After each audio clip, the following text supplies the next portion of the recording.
at $250. At $250 I have now is a 300. 275. Okay. At $275 now. Level it out for us to make it easier for the accounting at 300. Thank you. At $300. At $300 now. 25? No? $300 then we have. 325 for anyone else in the room. Okay, for the first time then, at 300, second time at 300, third and last time, the gentleman on the table here, at $300, it's yours, sir. Thank you. And we were playing the Barbarians that day, and Peter Winterbottom, the flanker for the Barbarians, an Englishman, actually Tim, and he was an expert at killing the ball. He was a professional killer of the ball. And we got sort of 45, 50 minutes into the game, and Buck Shelf had got us together and he said, look, I'm sick and tired of this. Next time Winterbottom does that, he's out the back of our ruck. You can see Richard Lowe, but he smokes coming out. Springs up. And next ruck came along, Winterbottom killed the ball straight away, got spewed out the back of our ruck, the shirt was ripped off his back, and Norling looked down on him and he said, penalty to the All Blacks, killing the ball, number 7. He looked up at the referee and said, oh, for Christ's sake, referee, they're bloody well rucking me. And he said, well, why don't you roll out of the way, you silly prick? I'd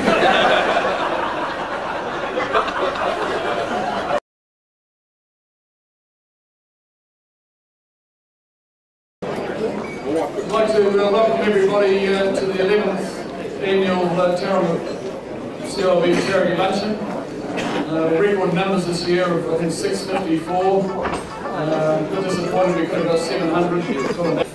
But everyone goes on about how football's a puff's game, you know, soccer, and the whole puff kiss and cuddle. And I thought, well, fair enough, I've got a point, you know, 90 minutes, you score a hat-trick, you get hugged and kissed, you know, 3 times in 90 minutes. And then I thought about it, wait a minute, like rugby. Every time the referee blows his whistle, you get 16 geezers, put their hands between each other's legs, their heads up their arses. In football, you tackle like that and try and keep away. In rugby, put your arms around them, drag them on the ground. When everyone falls on the ground, everyone dives on top of them. You get a bit of the old auto homoerotic stomping up and down the back of the spine with the stilettos. I mean, what, the referee keeps going on saying things like, not straight?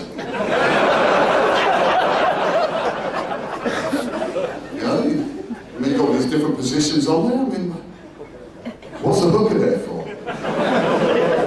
Is that for someone who can't... Oh, he puts his arm around 2 people, isn't it? And flankers, there are people who can't afford the hookers. Justin Marshall must be someone with a very small winky.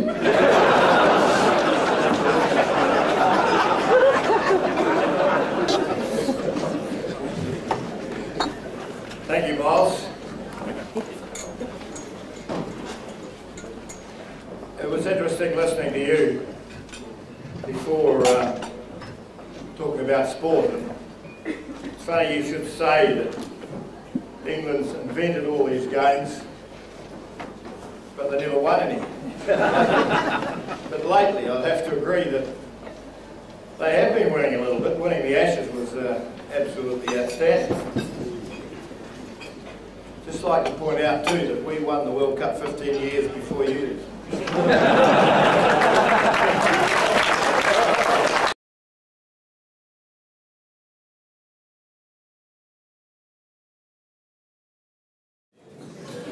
Rightio, thanks very much everybody. Welcome back. I think for majority of persons there's only a very few that are on debut. And I don't know why it took them so long to work it out. 13 years we've been coming to this event. I had a wonderful moment in court over in Rotorua a few weeks ago, and it was just such a New Zealand moment, such a Rotorua moment. I had a young man appearing in front of me. He was a likeable young man if he didn't have such a talent for aggravated robbery. And he came up, he'd just gone to his father's tangi. His father was the head of a chapter of the mongrel mob, and he'd unfortunately died. And so this, yes, I know. And this young man was in custody, and a judge, probably from north of the Bombays, decided to give him bail so that he could go to the tangi. And that resulted in this young man being picked up, literally, this is true, picked up by other mob members in a hearse with Dad's coffin in the back. And he was then taken on a tour of all the prisons that his father had served time in, which was all of them. And Cup, I thought, will I put up 2 tickets to the final of the World Cup? And I actually thought there'll be no demand because you guys never get to the final.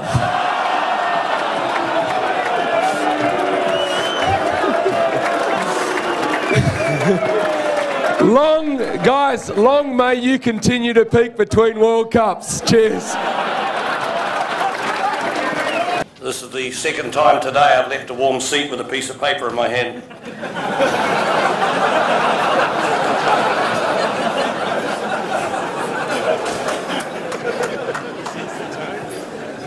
I feel somewhat embarrassed when you see that clip, and I saw the full race for the first time only 3 months ago.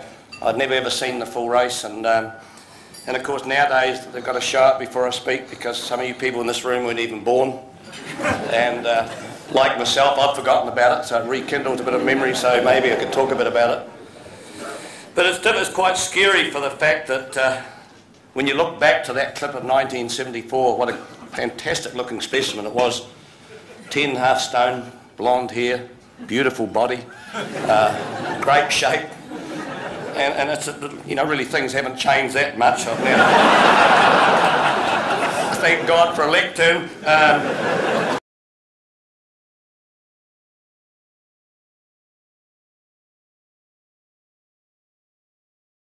So this is Sam Hunt, Partia, 1983.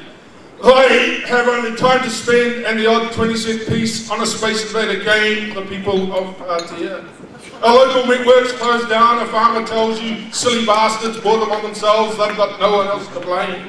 How sure of you of that, you ask him now, but he has cows to milk, business in hand, someone has to work the land. They say negotiators are coming next week to town to buy the place lock, stock and barrel. That's what they said down the pub, and the woman at the dairy said, where there's smoke, there's fire, she said. Fringes of the King Country, fringes of Taranaki, time, tattered and forgotten. The only thing that moves is the river, and that hardly at all. A half-caste kid in denim chats you up for $1, he changes it into 20s, he doesn't notice you leave, you slope off sluggishly. Like the river, you do, you have a job to go to. Thank you. Good to be here. This is the white jersey that I can't say I wore it because I never played in short sleeves, but it was sort of a fellow down there, Bud Snowden, found it lying on the floor in Waikiki Football Club and pinched the bastard. And then his daughter who's in the police force over here, got me to sign it, and so here it is. But it's a genuine Waikiki jersey. We've won the championship again this year, along with for the last 3 or 4 years, and so it's worth a hell of a lot of money, I would think. No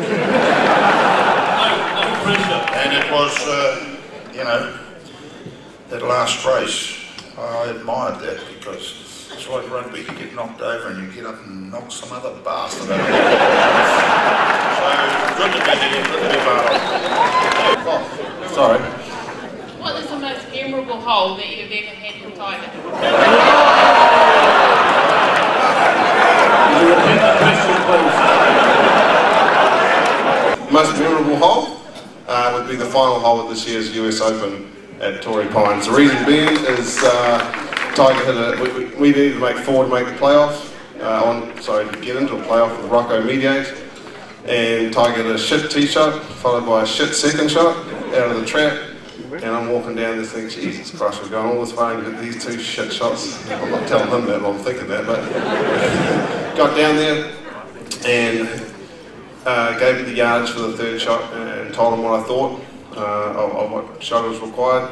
And you know, I don't know if you're a golfer, but that shot took forever. We took a lot of deliberation. I talked him out of the shot that he wanted to hit it and talked to him. He had 102 yards and hit what we call a lob wedge. He only hits that club about 80 yards, just shy of it. And I talked him into hitting that shot because I believed it was the only chance of being able to get that ball close to a pin on that final green there. And after a lot of deliberation, he hit the shot I wanted to. So that'll always go down because the words that he spoke to me after he won that tournament were words that'll echo in my head for the rest of my life. So.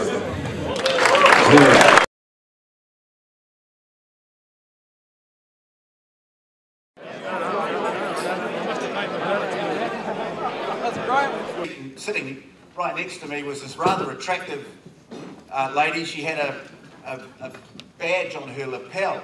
I kept sort of looking at it, trying to read the slogan on it. It said WSMC 09. What the heck's that all about? And in the end, my curiosity got the better of me, and I said to her, excuse me, I hope you don't think I'm being rude, but WSMC 09, what does that mean? She said, oh, World Sex Maniacs Conference 09. Just been to it. And I said, well, that's interesting. What did you do there? She said, she said, no, it's nothing like that. It's not what you think. It's actually a very scientific movement. We do a lot of research into patterns of behaviour, etc., etc. In fact, this year we had the results of a survey conducted globally to find out which male professional groups made the best lovers. I thought, that sounds interesting. She said, yes, it's interesting, you should say, interesting to find out who came out on top, so to speak. It was policemen. Okay, right. And who was second? I said, hoping that maybe TV presenters got in there somewhere. She said, no, another interesting one was cowboys. I thought, okay. She said, but the third one was really fascinating. I said, what was that? She said, Jewish lawyers. She said, anyway, enough of that. My name's Julie. I said, pleased to meet you. I'm Detective Inspector Hopalong Goldstein, QC. Not very often Stan and I sign things together, and, you know, we're brothers, but we often don't get on that well. We used to fight like bastards. But it's good. And when I was asked to do this for this dinner, I thought, well, what a marvellous occasion, because of all the dinners you go to, and I go to a hell of a lot, this is as good as you ever get. And I just want to congratulate the people that run it, and there are some good policemen. Yeah. They're not here tonight, though. I was in Tigawiti last week, and a dirty bastard stopped me on the way home from the club. He just wanted your signature. It was a bit like Moskeen. He asked me if I'd been drinking. I thought, well, shit, it was just before the big fight, and yeah, I had been drinking, but I passed. 5 down here. 5,500. 5 down there. 5 down there. 5 take 100. 5 take 100. I'll take 100. I'll take 100. I'll take 100. Yeah, 5. Where did that bid come from? An aeroplane flying over you. Well done. Yeah. I'll take a 5 over here for 5. 5. 6 5.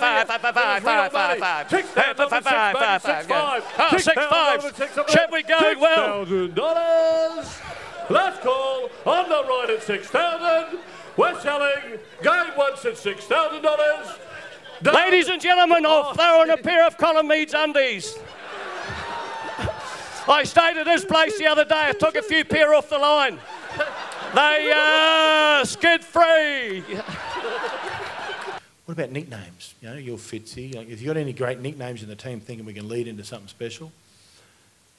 Oh, no. Work with me, please. Oh, no. I said, look, we've got like Greg Martin, Cinderella, because he's always late to the ball. You know, Bob Dwyer, Cobb and Co, old-fashioned coach. Simon Portavan, potholes. You know, everyone used to avoid him. Any of those? Is there anything that just sticks out in your mind? No. Phil Kearns, a good friend of yours. Lightning, because you can never hit in the same spot twice. Work with me, Fitzy. Have you got anything? No.